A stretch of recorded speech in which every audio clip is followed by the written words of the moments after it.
महाराज भीष्मक ने निश्चय किया है कि स्वयंवर नहीं होगा। मेरी सहायता करो माँ।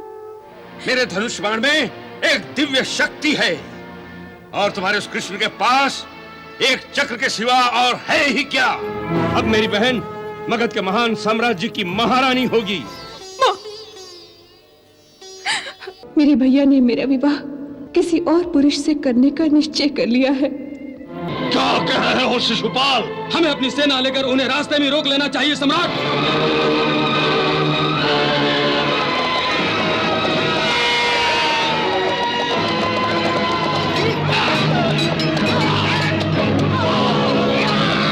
राजकुमारी रुक्मणी का हरण हो गया है।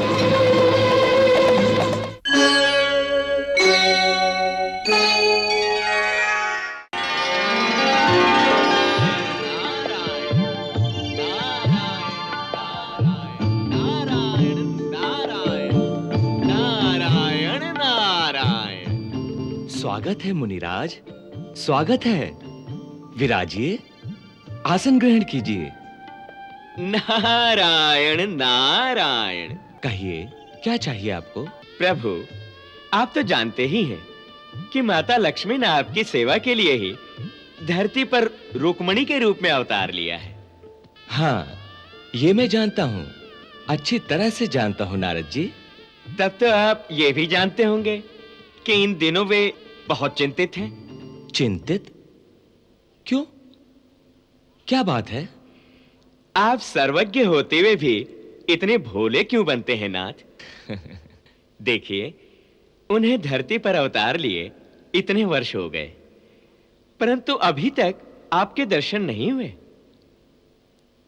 फिर जब उन्होंने सुना कि उनके पिता उनका स्वयंवर करना चाहते हैं, तो उन्हें पूरी आशा थी कि अब मिलन का समय आ गया है, क्योंकि आप तो स्वयंवर में आएंगे ही और वे भरी सभा में आपका वरण कर लेंगे। परंतु परंतु क्या? परंतु अब उनके पिता विदर्भ नरेश महाराज भीष्मक ने निश्चय किया है कि स्वयंवर नहीं होगा।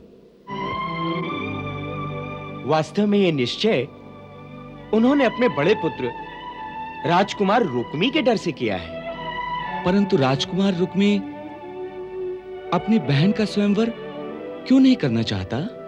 क्योंकि वो उसका विवाह अपने मित्र शिशुपाल से करना चाहता है। परंतु राजकुमार रुक्मी के आगे कोई बोल नहीं सकता। इसीलिए देवी रुक्मणी का मन अत्यंत विह्वल हो गया है। वो सोच रही हैं कि यदि इस समय आपने उनका उद्धार नहीं किया तो वे अपने प्राण त्याग देंगी। भगवान, इसकी आवश्यकता नहीं पड़ेगी, हम समय पर पहुंच जाएंगे नारद जी। उनकी चिंता आप न करें। सर्वस्वरूपे सर्वेशे सर्वशक्ति समन्विते भयेभ्यस्त्राहि नो देवी दुर्गे देवी नमोस्तुते।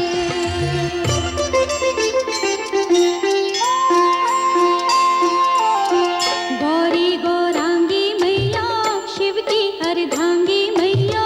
गौरी गौरांगी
मार्ग दिखाओ माँ, मुझे मेरा मार्ग दिखाओ। तुम तो सबके हृदय में वास करती हो ना। तुम्हें तो पता है कि मैंने मन से अपने आप को श्री कृष्ण की सेवा में समर्पित कर दिया है, परंतु मेरे पिता और मेरे भाई मेरा हाथ किसी और के हाथ में देना चाहते हैं। इधर जाऊं तो प्रेम को लाज लगती है, और उधर जाऊं तो कुल की मर्यादा को कलंक लगता है। मेरी सहायता करो मां, मेरी सहायता करो कि जो मेरे जन्म जन्म के साथी हैं उन्हीं के श्री चरणों में मुझे स्थान मिले। वही मार्ग मेरे लिए प्रशस्त करो मां। मेरा हाथ पकड़कर मुझे ले चलो मां, चाहे तो जीते जी ले चलो, चाहे तो धर्मराज से कह दो कि मेरी मृत्यु के द्वार खोल दे, ताकि मैं उस द्वार को पार करके सीधा उनके श्री चरणों में पहुंच जाऊं। मेरे प्रण की लाज रखना तेरे हाथ में है मां, तेरे हाथ में है। रक्षा करो मां, रक्षा करो।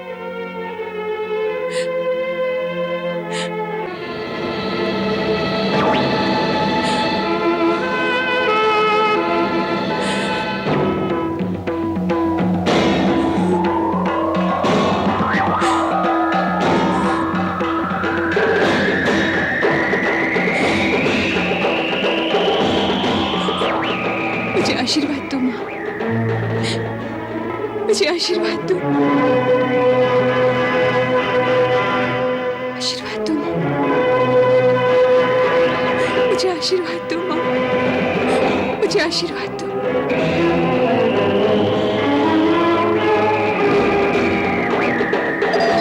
मुझे आशीर्वाद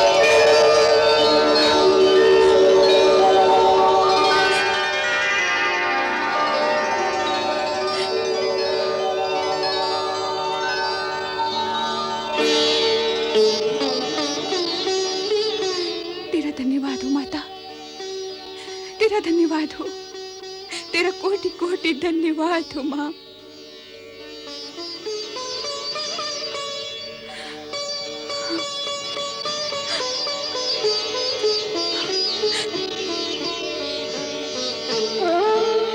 तेरा धन्यवाद हो मां।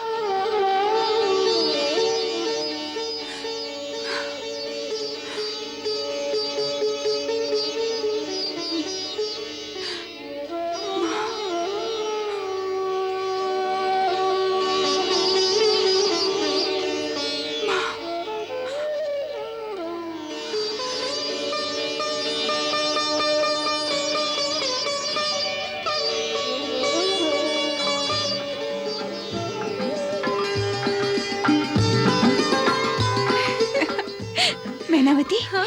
मैनावती देवी माँ ने मेरी प्रार्थना स्वीकार कर ली, ये आशीर्वाद भी दिया है। सच? हाँ।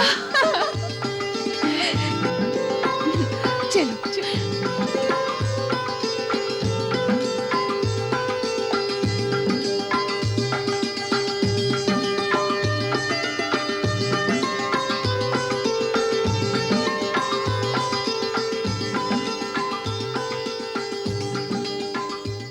चलो सारथी।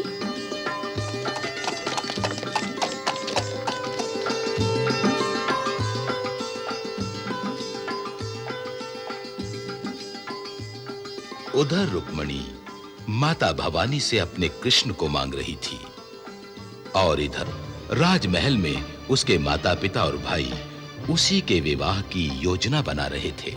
महाराज, मैं आपकी इस बात से पूरी तरह से सहमत हूं कि आज ही किसी पुरोहित के हाथ रुक्मणी के विवाह का निमंत्रण अवश्य भेज देना चाहिए, परंतु कृष्ण को नहीं।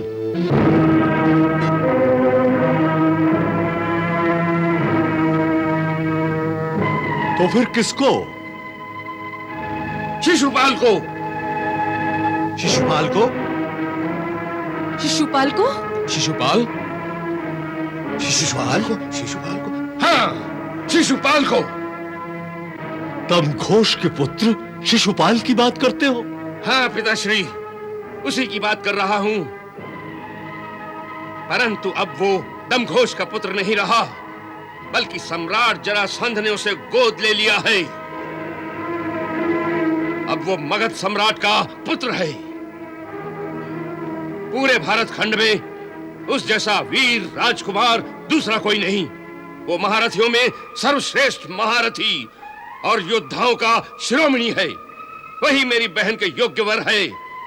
उसे छोड़कर मैं अपनी बहन का विवाह किसी कायर ग्वाले से नहीं कर सकता। जिसे तुम कायर कहते हो भैया, उसी कृष्ण ने तुम्हारे सम्राट जरासंध और उसके साथ तुम्हारे शिशुपाल को भी युद्ध में 17 बार हराकर छठी का दूध याद दिला दिया था। ये मत भूलो भैया। और तुम भी ये मत भूलो रूकमरत कि अंततः उसका परिणाम क्या हुआ। आज तुम्हारा वो ग्वाला जरासंध की मार के भय से समुद्र के बीच एक छोटे से टापू में चूहे की तरह छिप कर बैठ गया है। और ये भी मत भूलो कि कृष्ण यादव कुल का है, और ये यादव हम सूर्यवंशियों के कुल के बराबरी नहीं कर सकते। परंतु शिशुपाल भी तो कृष्ण की सगी बुआ का ही पुत्र है। फिर उसके कुल में ऐसी कौन सी अद्भुत बात है?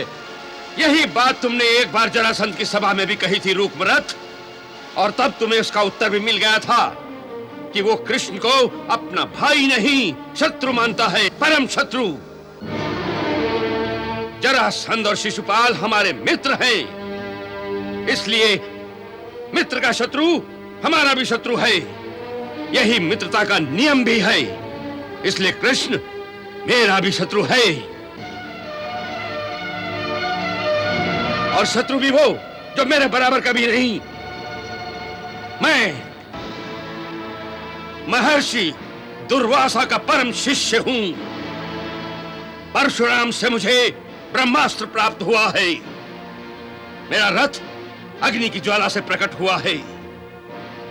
मेरे धनुष बाण में एक दिव्य शक्ति है, और तुम्हारे उस कृष्ण के पास एक चक्र के सिवा और है ही क्या।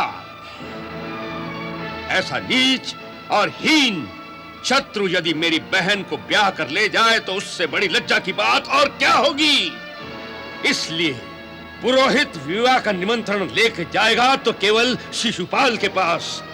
ये मेरा निर्णय है। अब भी यदि तुम में से किसी को आपत्ति हो तो उसका उत्तर मैं अपने धनुष बाण से दूंगा।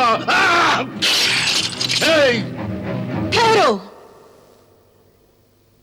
तुम लोग बहन का विवाह करने जा रहे हो या आपस में युद्ध करने जा रहे हो?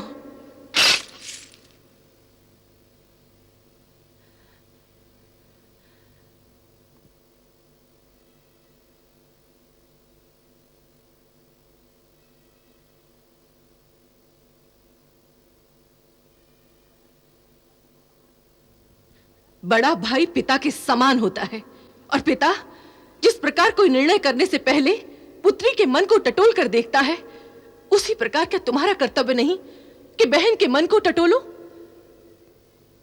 अपने जीवन पर उसका भी तो कुछ अधिकार है। उसकी स्वीकृति लिए बिना तुम इतना बड़ा निर्णय कैसे ले सकते हो? इसलिए ले सकता हूं क्योंकि मैं उसका शत्रु नहीं, भाई हूं, भाई। जिसमें उसकी भलाई होगी वही निर्णय ले रहा हूं। परंतु उसके मन में झांक कर तो देखो। लड़कियों का मन तो मूर्ख होता है माताश्री, मूर्ख। वो बहुत जल्दी भावना में बह जाती हैं, आगा पीछा कुछ नहीं सोचती। किसी से किसी की प्रशंसा सुन ली, बस बसा लिया उसी को हृदय में। ऐसा ही रुक्मणी के साथ हुआ है। उसने लोगों से कृष्ण के चमत्कारों की चर्चा सुनकर सब सच समझ लिया है। ऐसी मूर्ख बालिकाओं को जीवन के मूल तथ्यों से अवगत कराना मां का कर्तव्य होता है, और ये दायित्व मैं आप पर छोड़ता हूं।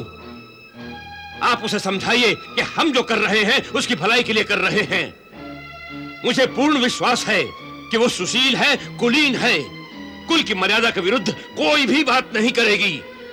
इसका ये अर्थ तो नहीं क्योंकि वो लज्जावश कुछ बोलेगी नहीं, इसीलिए इसीलिए उसकी इच्छा के विरुद्ध हम किसी से भी उसका विवाह कर दें? ये कौन से कुल की रीति है? ये कुल की रीति नहीं माँ, ये राजनीति की रीति है, राजनीति की। और राजनीति ये कहती है कि राजकुमारों और राजकुमारियों के विवाह केवल थोथी भावनाओं के बल पर नहीं, बल्कि राजनीतिक संतुलन की दृष्टि से ये निर्णय किए जाते हैं। एक शक्तिशाली दूसरे शक्तिशाली से संबंध करके ही अपनी शक्ति बढ़ा सकता है, किसी कायर ग्वाले के साथ संबंध करके नहीं। ये उसे समझा देना और अच्छी तरह समझा देना। मैं आज ही पुरोहित को भेजकर शिशुपाल से शीघ्रातिशीघ्र बारात लाने का न्योता भेज रहा हूं।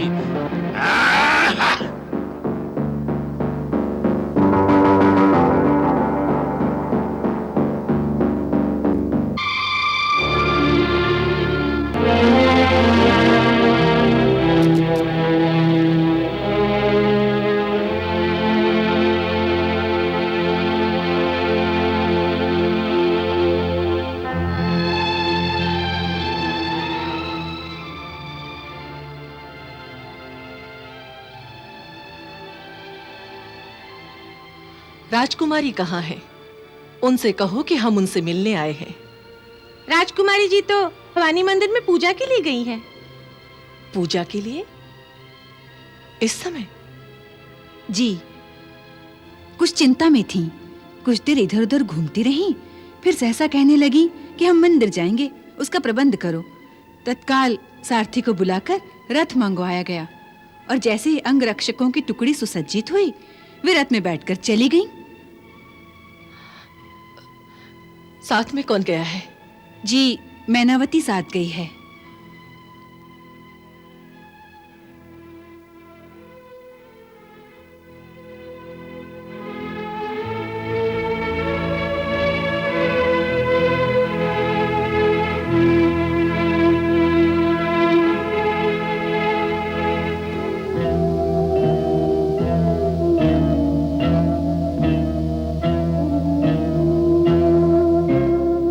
देवी माता, उसे शांति दो, धीरज दो।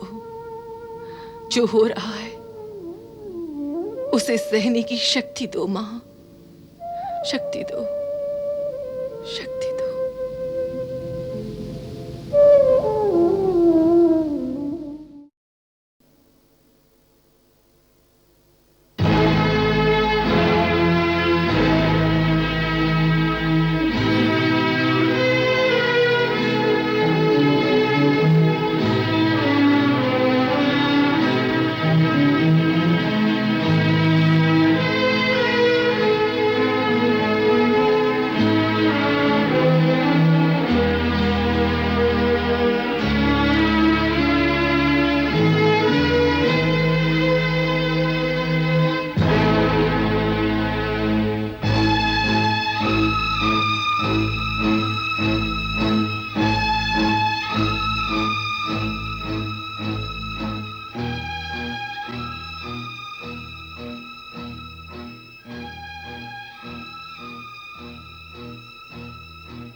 यही पूछना चाहती हो ना कि मैं क्यों यहां बैठी तुम्हारी प्रतीक्षा कर रही हूं?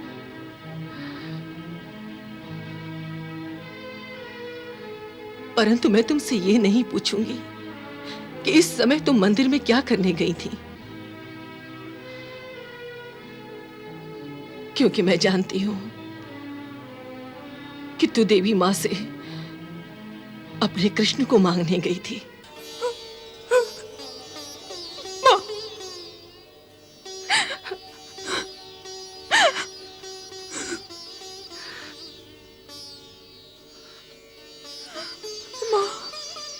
रुक्मणी, माँ,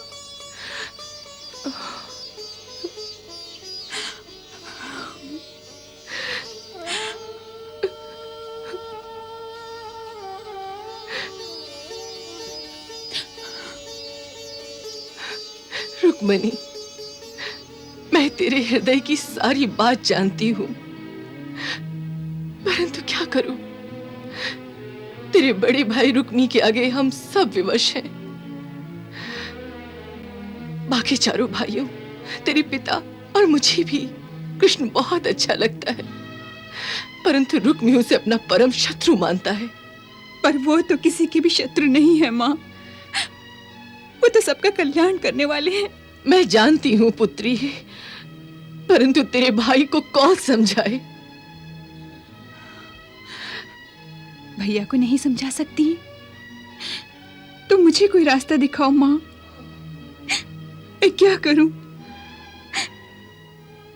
मैं अपने मन मंदिर में श्री कृष्ण को बैठा चुकी हूँ माँ। उसे अपने मन से निकाल दो रुक्मणी, निकाल दो।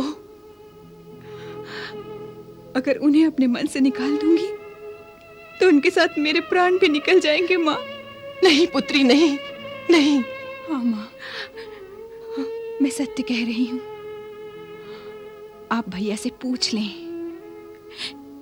कि वे अपनी बहन का विवाह करना चाहते हैं या बहन के मृत शरीर का विवाह करना चाहते हैं। उसे कहने से कुछ लाभ नहीं होगा पुत्री।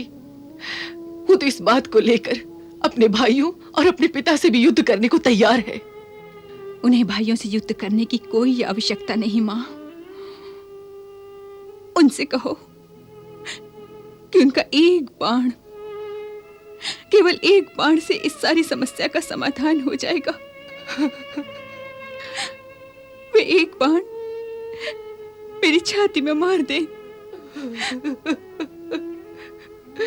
फिर कोई समस्या नहीं रहेगी माँ।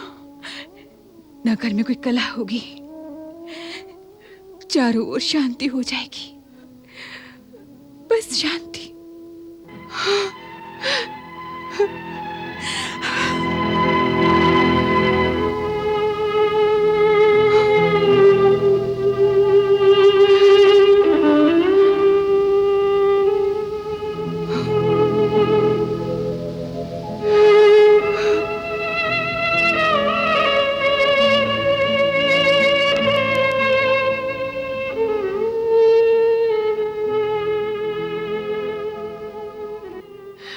हे देवी माता, एक माँ को कैसे धर्म संकट में डाल दिया तूने, कैसे धर्म संकट में डाल दिया, कैसे धर्म संकट में डाल दिया।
विवश इतनी नारी बनाई न होती,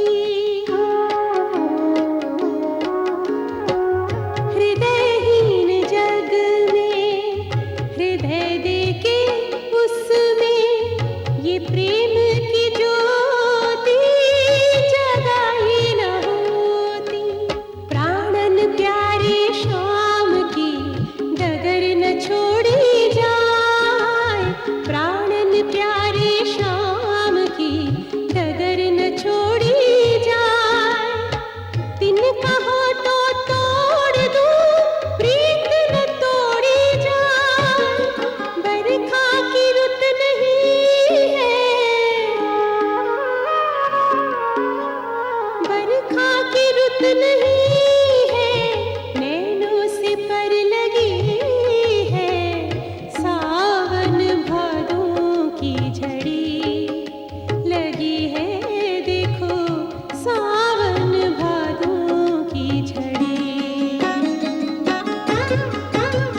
मन की मौज खेचे, इत कुल की लाज रोके, दुविधा बीच पड़ी प्रीत मेरी, दुविधा बीच पड़ी।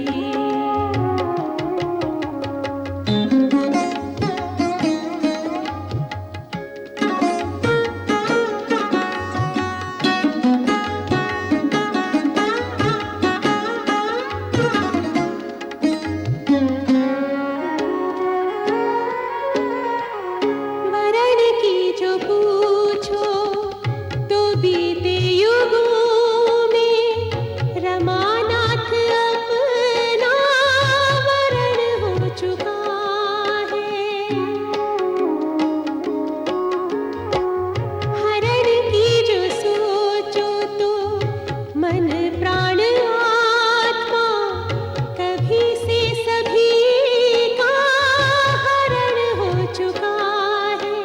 तुमरो हमरो नाथ जी आदि अंत को साथ, तुमरो हमरो नाथ जी आदि अंत को साथ। वरण हरण जो भी करो, चरण शरण दो नाथ। फूलों पे तुम तो सोए, फूलों पे तुम तो सोए, दासी तुम्हारी रोए, कांटों बीच खड़ी अकेली रोए, कांटों बीच खड़ी। मैं प्रीत को निभाऊं या रीत को निभाऊं, संकट की है घड़ी, प्रीत मेरी दुविधा बीच पड़ी।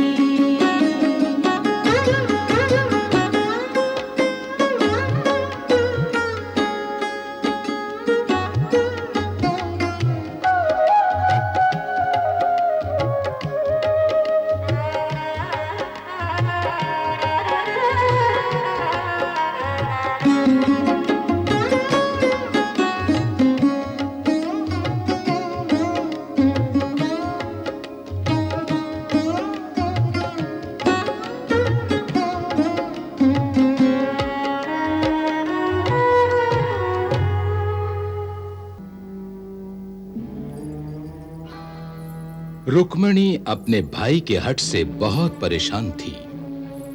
उसे समझ नहीं आ रहा था कि वो क्या करे क्या न करे। बड़े भाई रुक्मी के डर से राजमहल में कोई उसकी सहायता करने को तैयार नहीं था।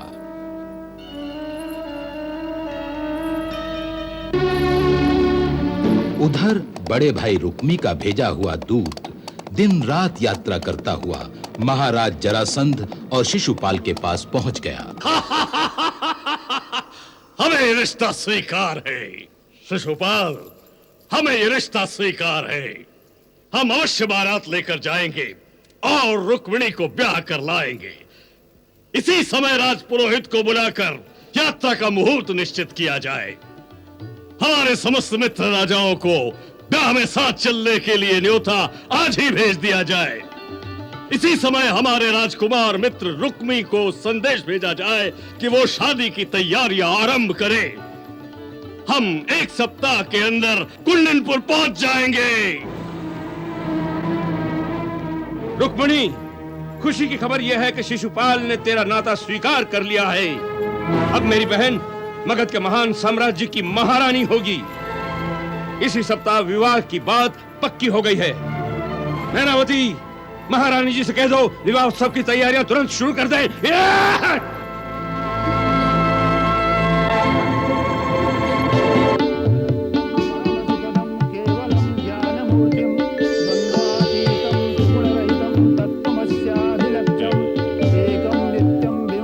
पुरोहित जी, जल्दी करिए, बारात के कूच करने का मुहूर्त निकला जा रहा है। इस लंबी यात्रा में ये रक्षा यंत्र आपकी रक्षा करेगा। अब गृह देवता को नमन करके आप अपने रथ पर सवार होइए। चलो शिशुपाल, आओ।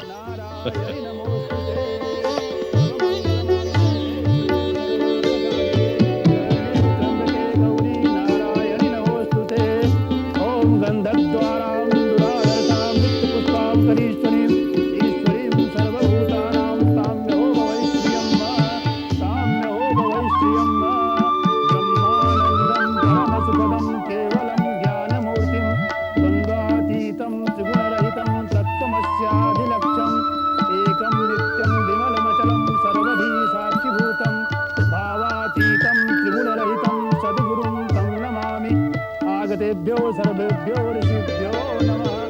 ओम सर्वमंगलमांगल्ये शिवे सर्वार्थसाधिके शरण्ये त्र्यंबके गौरी नारायणी नमोस्तुते सर्वमंगलमांगल्ये शिवे सर्वार्थसाधिके। सम्राट, अब आप वर को अपने साथ रथ में बैठाकर यात्रा आरंभ करें। आपकी यात्रा शुभ होगी।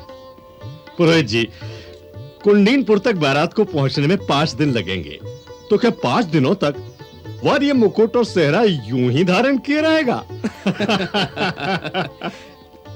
नहीं महाराज, रात्रि में जहां भी शिविर करें, वहां विश्राम के समय ये मुकुट और सेहरा उतार कर सिरहाने रख देना। प्रातः प्रस्थान के समय ये मुकुट धारण करके यात्रा आरंभ करें। अवश्य। चलो पुत्र, तुम्हारे ससुराल की ओर प्रस्थान करें।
कुल गुरु के श्री चरणों में दासी का प्रणाम स्वीकार हो।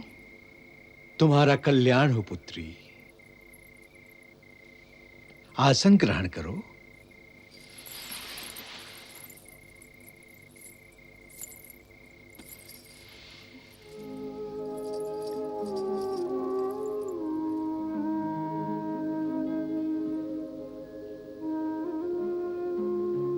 राजमहल में सब कुशल तो है? जी गुरुदेव। इस प्रकार रात्रि के समय तुम्हें गुरु के पास आना पड़ा, इसका अर्थ है हमारी पुत्री अवश्य किसी गहरी समस्या में उलझ गई है। हमें बताओ, क्या बात है? यदि किसी गंभीर विषय पर तुम्हारे मन में कोई दुविधा है और मन कोई निर्णय नहीं ले पा रहा है, तो हमें बताओ। हम उचित निर्णय लेने में तुम्हारी सहायता करेंगे, तुम्हारा मार्गदर्शन करेंगे। मैंने मन से द्वारिकापति श्री कृष्ण को अपना पति स्वीकार कर लिया है, परंतु मेरे बड़े भैया इसे स्वीकार करने से इनकार कर रहे हैं। यहां तक कि उन्होंने मेरी इच्छा के विरुद्ध शिशुपाल को बारात लेकर आने का न्योता भी दे दिया है। संभव है बारात चल भी पड़ी हो। इस समय मैं असहाय हूं। राजकुल में से कोई भी, मेरी माता, मेरे भाई, मेरे पिताश्री, कोई भी मेरी सहायता करने को तैयार नहीं। वे सब बड़े भैया की अस्त्र शक्ति से डरते हैं। ऐसी परिस्थिति में जब कोई शस्त्रधारी मेरी सहायता करने को तैयार नहीं, एक अबला कन्या एक धर्माधिकारी के पास सहायता मांगने आई है। इसलिए मैं इस संदेश आप जैसी महान विभूति के हाथों भिजवाना चाहती हूं, ताकि आवश्यकता पड़ने पर आप श्री कृष्ण को इस बात का विश्वास दिला सके कि जो मैं कर रही हूं वो शास्त्रोक्त धर्म एवं मर्यादा के अनुकूल है। मैंने इस पत्र में यही लिखा है कि मैंने देवी भगवती को साक्षी मानकर श्री कृष्ण को मन कर्म वचन से अपना पति और अपने आप को उनकी पत्नी स्वीकार किया है। इस बात को जानते हुए भी मेरे भैया ने मेरा विवाह किसी और पुरुष से करने का निश्चय कर लिया है, जिससे मेरा धर्म संकट में पड़ गया है। इसलिए पत्नी होने के अधिकार से मैं आपसे सहायता मांगती हूं कि इस समय मेरा सती धर्म संकट में है, सो आकर मेरी रक्षा कीजिए। मैंने इसी आशा से यह पत्र लिखा है कि आपको भी यह नाता स्वीकार होगा, परंतु यदि किसी भी कारण से आप इस दासी को पत्नी रूप में स्वीकारना नहीं चाहते तो कोई बात नहीं, फिर आपको मेरी चिंता करने की कोई आवश्यकता नहीं। मैं अपनी चिंता स्वयं कर लूंगी।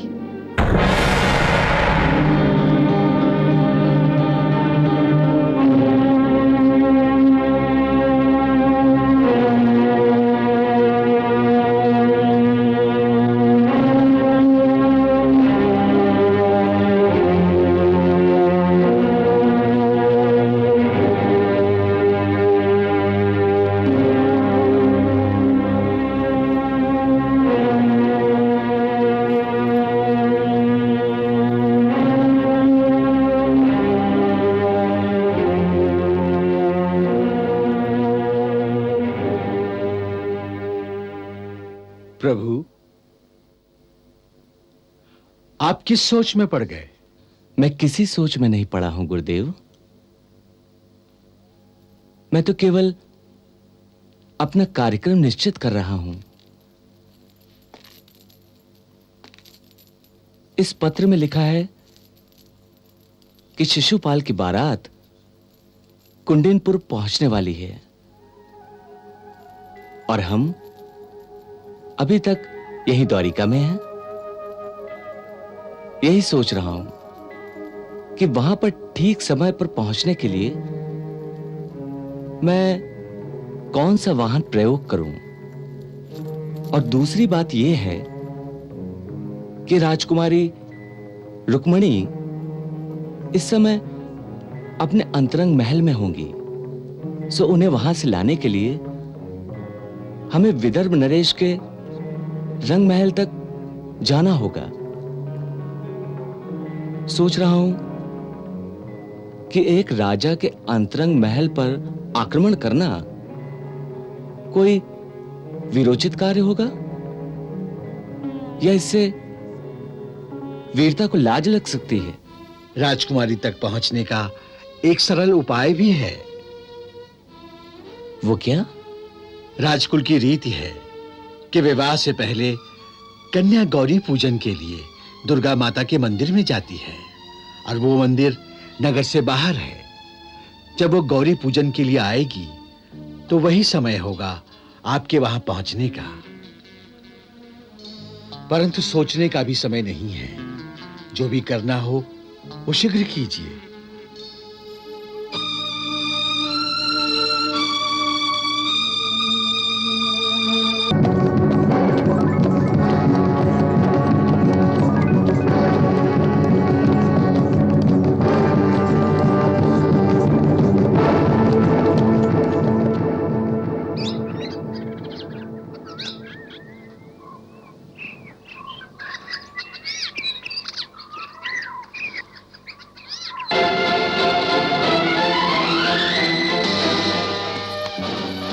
बुलाओ सब सेवक सेविकाओं को, सबको बुलाकर पूछो।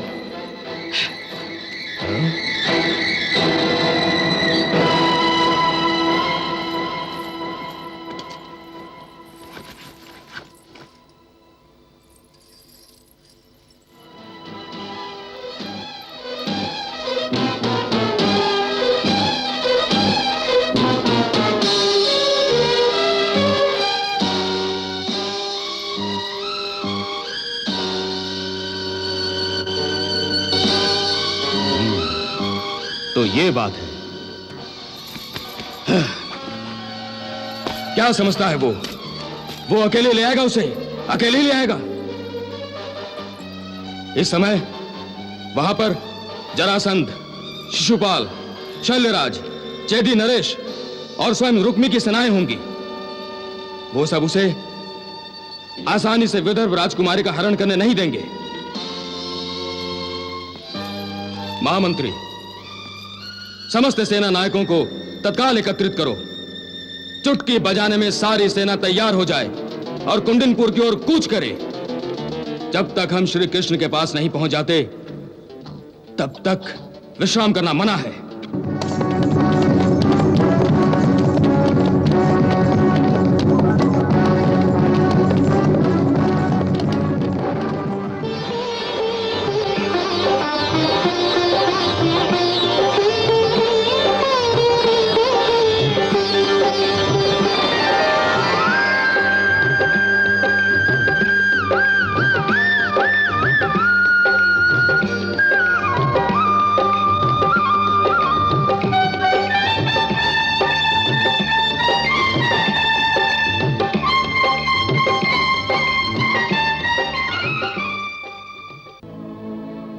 बारात राजमहल में प्रवेश कर चुकी है।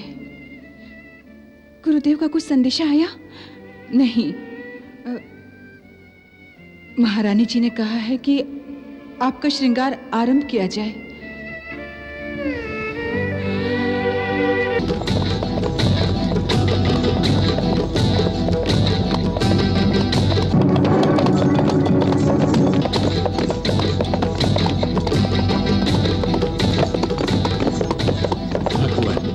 संभवतः कोई शत्रु आ रहा है। नहीं, दाऊ भैया हैं। उन्हें मेरी सुरक्षा की बहुत चिंता लगी रहती है ना।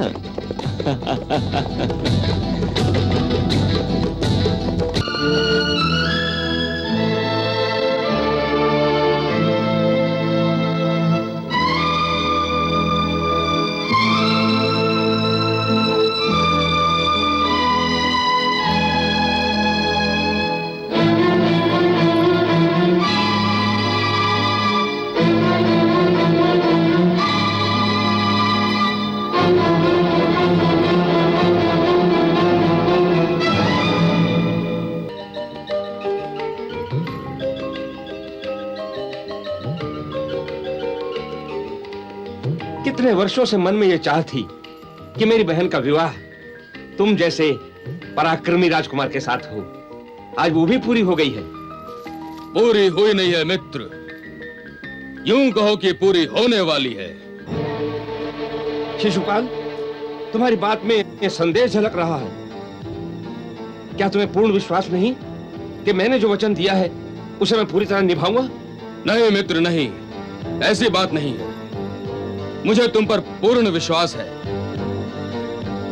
परंतु ना जाने क्यों आज बार बार मेरे बाएं अंग फड़क रहे हैं। इसीलिए किसी अनहोनी की आशंका रह रह कर मेरे मन में उठ रही है। शिशुपाल, ऐसे शकुन अपशकुन देखना और उनसे प्रभावित होना स्त्रियों का स्वभाव होता है। राजकुमार शिशुपाल वीर पुरुष जिन्हें अपने भुजबल पर पूर्ण विश्वास हो, ऐसी बातों से विचलित नहीं होते। प्रणाम गुरुदेव। जल्दी करो, मैं थक गई हूँ। बस राजकुमारी जी, तनिक धीरज रखें। श्रृंगार पूरा हो ही गया समझिए।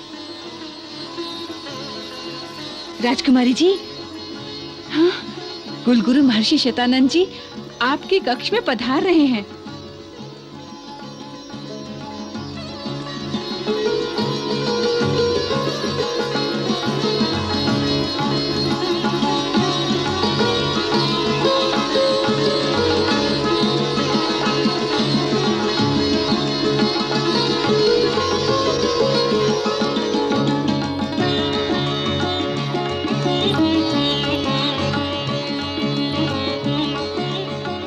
आपके श्री चरणों में दासी का प्रणाम।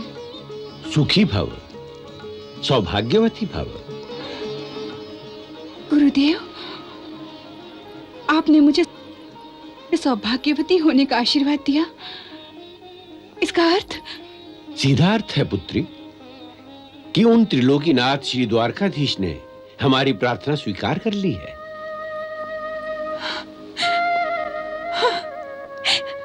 वे स्वयं तुम्हें ले जाने के लिए मेरे साथ आए हैं। स्वयं आए हैं? वे स्वयं आए हैं? कहाँ है वो? नगर के बाहर। नगर के बाहर? हाँ, ये सुझाव मैंने ही दिया है उन्हें कि नगर में इस समय कई राजाओं की सेनाएं एकत्रित हैं। निस्संदेह श्री कृष्ण उन सब से युद्ध करके और उन्हें पराजित करके तुम्हें ले जाने की क्षमता रखते हैं, परंतु मैंने अपने नगर को इस वृथा रक्तपात से बचाने के लिए उनसे प्रार्थना की है कि आज शाम को जब तुम गौरी पूजन के लिए नगर से बाहर दुर्गा मंदिर में जाओगी, तब वहीं से वे अपने रथ में बैठाकर तुम्हें ले जाएं। उन्होंने मेरी प्रार्थना स्वीकार कर ली है। वे तुम्हें वही मंदिर के द्वार पर ही मिलेंगे। तुम अब देरी न करो, भवानी मंदिर में पूजा के लिए तुरंत प्रस्थान करो। इससे पहले कि रुक्मी को यादव सेना का पता चले, तुम पूजा के बहाने निकल जाओ।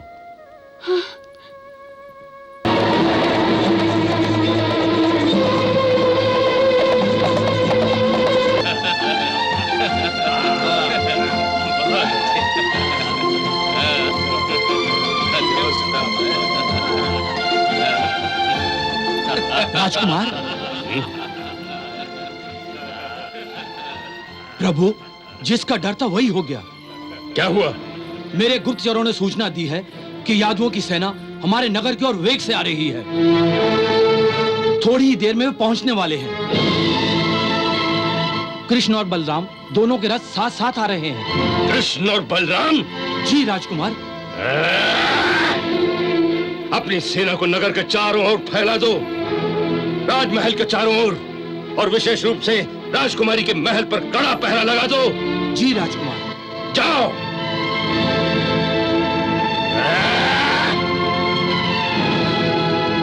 रूपमती जी? तुरंत जाकर महारानी जी से कहो कि रुक्मणी को तैयार करके विवाह मंडप की ओर लाया जाए। जी। पुरोहित जी प्रतीक्षा कर रहे हैं। और हाँ, मुझे आकर यह समाचार दो कि राजकुमारी क्या कर रही है।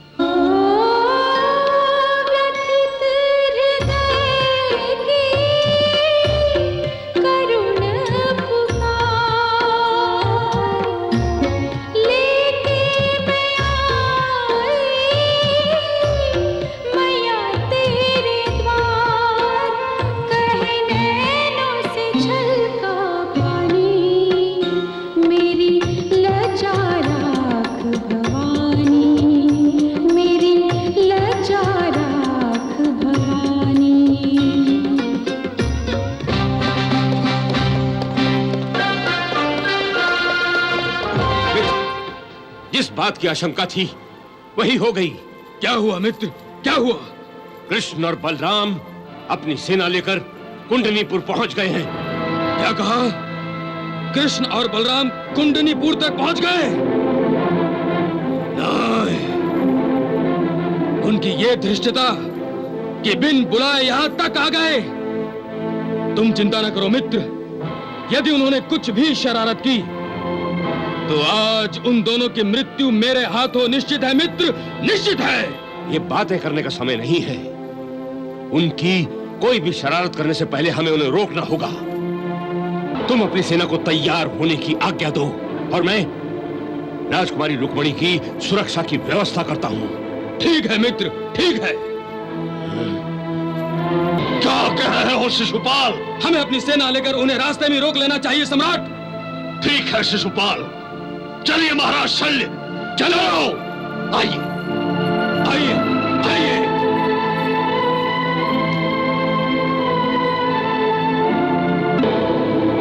राजकुमार जी, राजकुमार जी।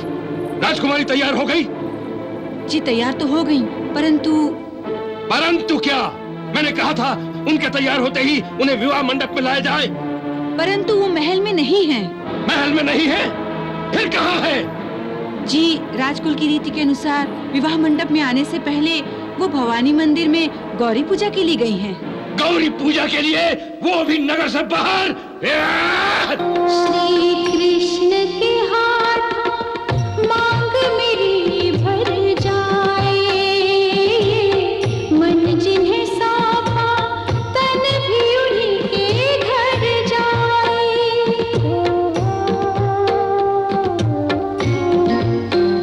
श्री कृष्ण के हाथ मांग मेरी भर जाए, मन जिन्हें सौंपा तन भी उन्हीं के घर जाए। अन्यथा ये रुक्मिणी यहीं मर जाए, अन्यथा ये रुक्मिणी यहीं मर जाए।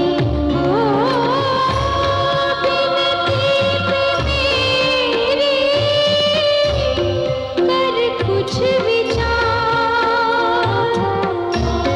मैया भंवर से नैया उबार, कहीं मान की होए न हानि, मेरी लचाराख भवानी, मेरी लचाराख भवानी।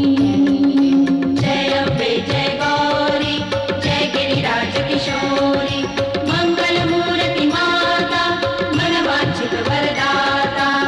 कूच की तैयारी कीजिए। चलो चलो, कूच करें। चलो चलो। शिशुपाल! शिशुपाल!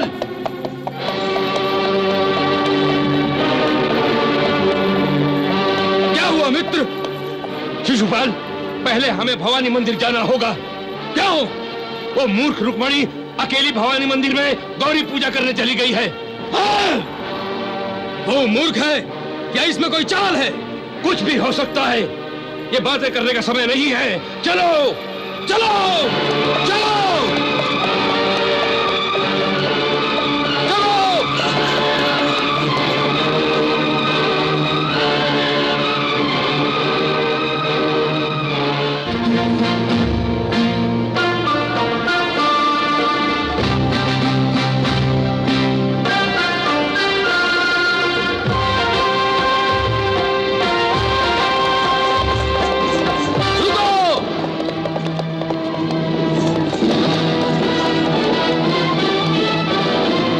कन्हैया, लगता है उन्हें पता चल गया है।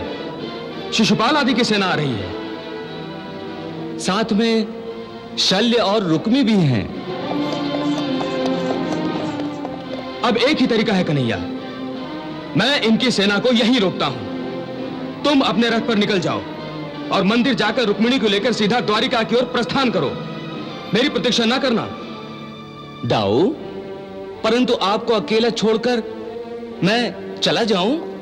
कन्हैया, क्या तुम्हें अपने दाऊ भैया की शक्ति पर भरोसा नहीं रहा? भैया, ये बात नहीं है। ये बात नहीं है तो बातों में समय मत गंवाओ। जाओ, ये मेरी आज्ञा है। जी। दारूक, रथ मोड़ो।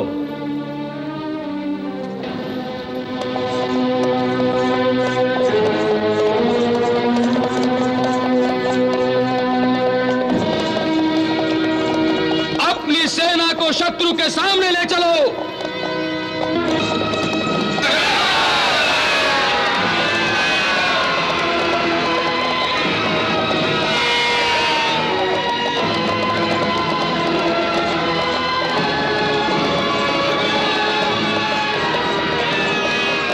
और तेज चलो।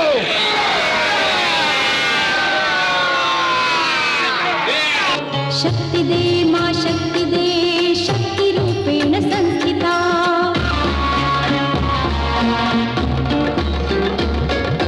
धैर्य दे माँ धैर्य दे, धैर्य रूपेण संस्थिता।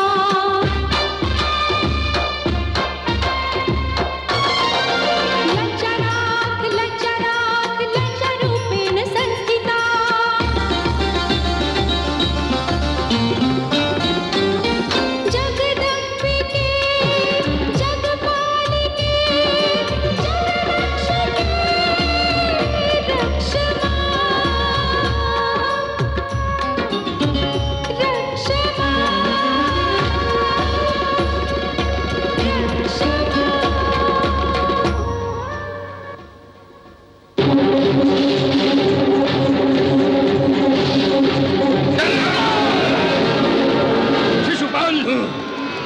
वो देखो बलराम और कृष्ण की सेना।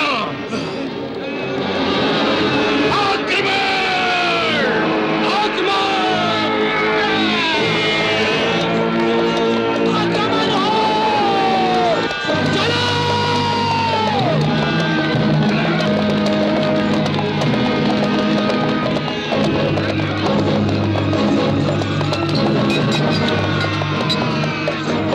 शीघ्र चलो साथ।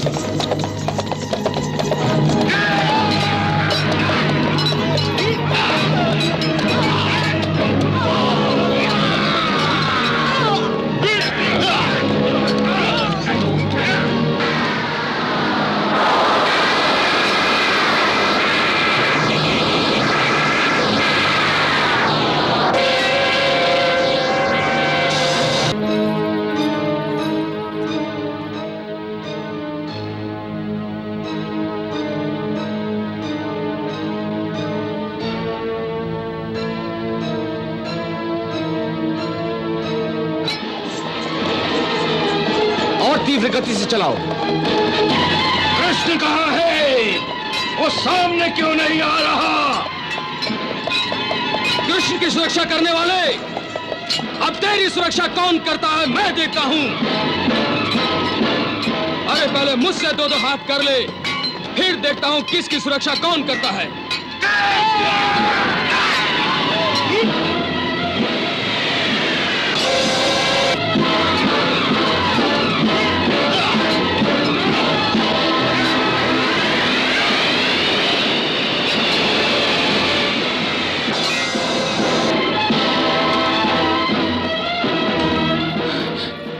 मैनावती, कोई दिखाई नहीं दे रहा है।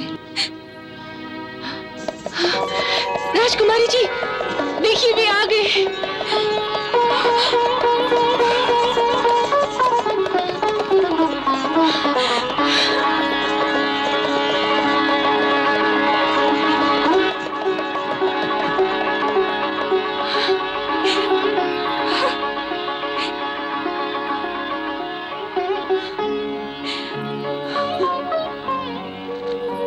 आओ प्रिय, मैं तुम्हें ही लेने आया हूं। हाँ,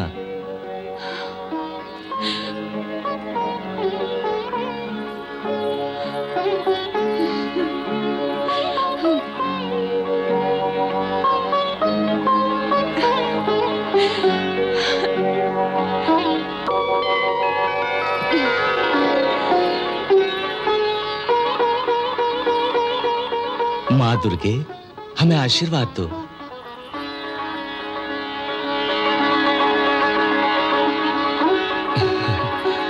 चलो दारुक, जो आ गया।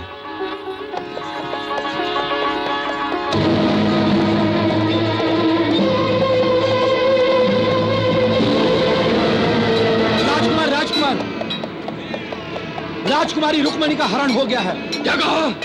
रुक्मिणी का हरण हो गया है? श्री कृष्ण उन्हें रथ में बिठाकर ले गए हैं। कृष्ण ने रुक्मिणी का हरण कर लिया? जी, वो उन्हें पश्चिम दिशा की ओर लेकर गए हैं। शिशुपाल, मैं शपथ लेता हूं कि जब तक मैं कृष्ण को मारकर अपनी बहन रुक्मिणी को वापस नहीं ले आता, तब तक मैं अपनी राजधानी इस कुंडिनपुर नगर में अपना मुंह नहीं दिखाऊंगा। चलो!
रुको सारथी, रुको। ठहर जा।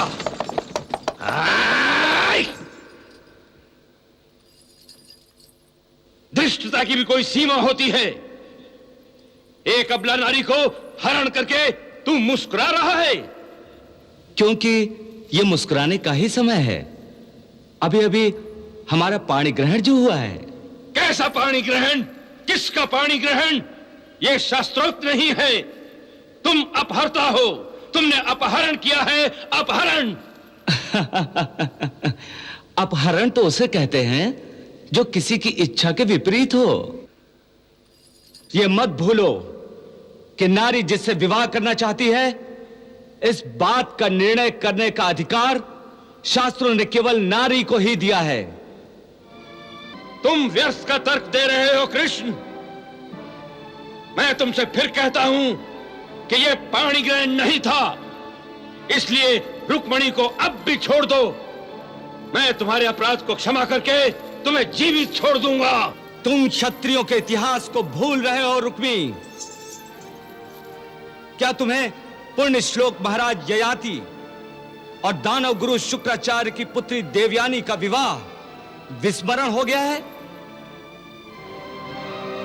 इतिहास का सहारा तो नपुंसक लेते हैं, नपुंसक। तुम्हारी कायरता तो गुर्जरात्रा के युद्ध में ही महाराज जरासंध सिद्ध कर चुके हैं, जब तुम युद्ध छोड़कर भाग गए थे। रुक्मी, अपनी जीवा को संतुलित करो, वरना जो बातें शास्त्र तय नहीं करते उन्हें शस्त्र करते हैं। हाँ? मैं कितनी देर से तुम्हें युद्ध के लिए ललकार रहा हूं और तुम अब भी क्षत्रिय होने का दंभ करते हो। आवेश में जो संतुलन खो देता है वो कदापि क्षत्रिय नहीं। तो फिर मेरे शस्त्रों का परिचय क्यों नहीं लेते यादव पुत्र? कोई किसी की नियति को नहीं बदल सकता। अगर तुम्हारी मृत्यु मेरे हाथों लिखी है तो वो होगी। दंभी कृष्ण, द्वारिका यहां से बहुत दूर है और यम का द्वार तुम्हारे सर पर है।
परशुराम, जय गुरुदेव,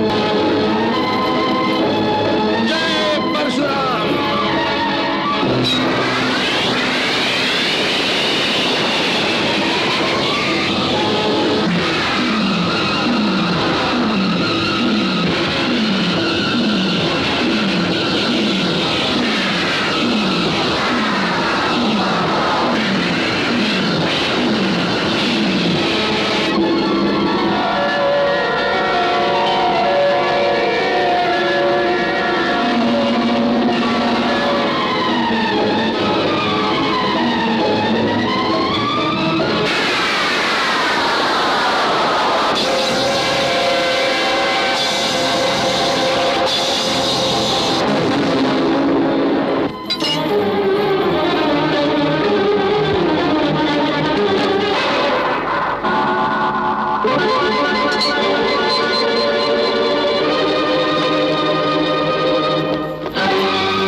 ऐसा ना करो नाथ। तुम इसे नहीं जानती देवी, ये इसी योग्य है। मगर एक बहन के सामने उसके भाई का वध हो, कोई बहन कैसे देख सकती है?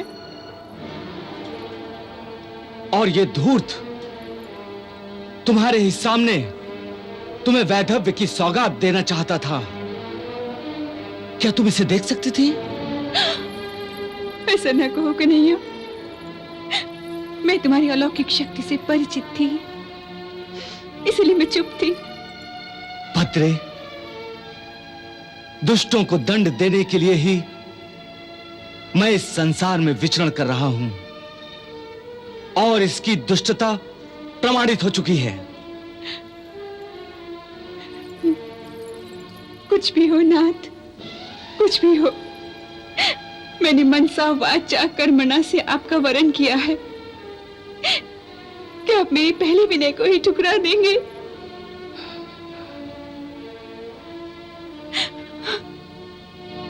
जाओ सुदर्शन, जाओ। इस समय के लिए तुम्हारा कार्य पूर्ण हुआ।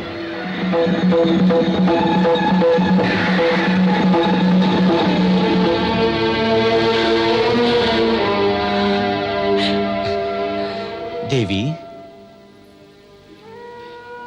मैं तुम्हें पत्नी से अधिक अपनी प्रेमिका मानता हूं, और प्रेमिका के आदेश को कोई प्रेमी नहीं ठुकरा सकता।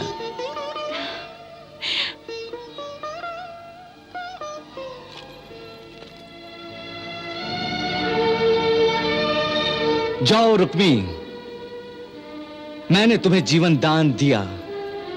अगर तुम वीर हो तो अपनी बहन के इस एहसान को कभी मत भूलना।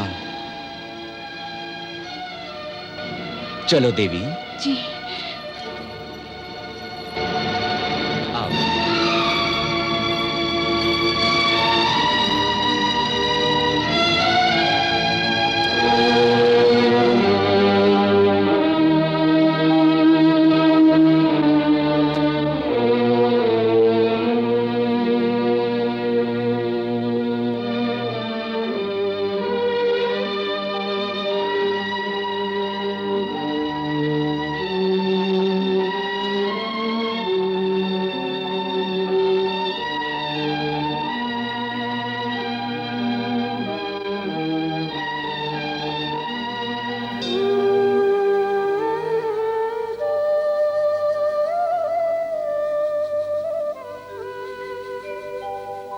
अपनी शक्ति के मद में एक दिन ईश्वर को ललकारा हो।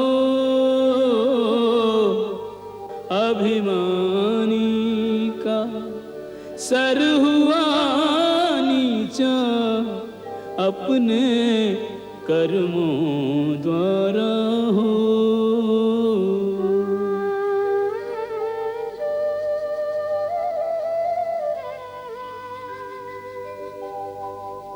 यूं तो हर प्राणी फल भोगे निज करनी अनुसारा हो, पर करनी के करने में भी है कुछ हाथ हमारा हो।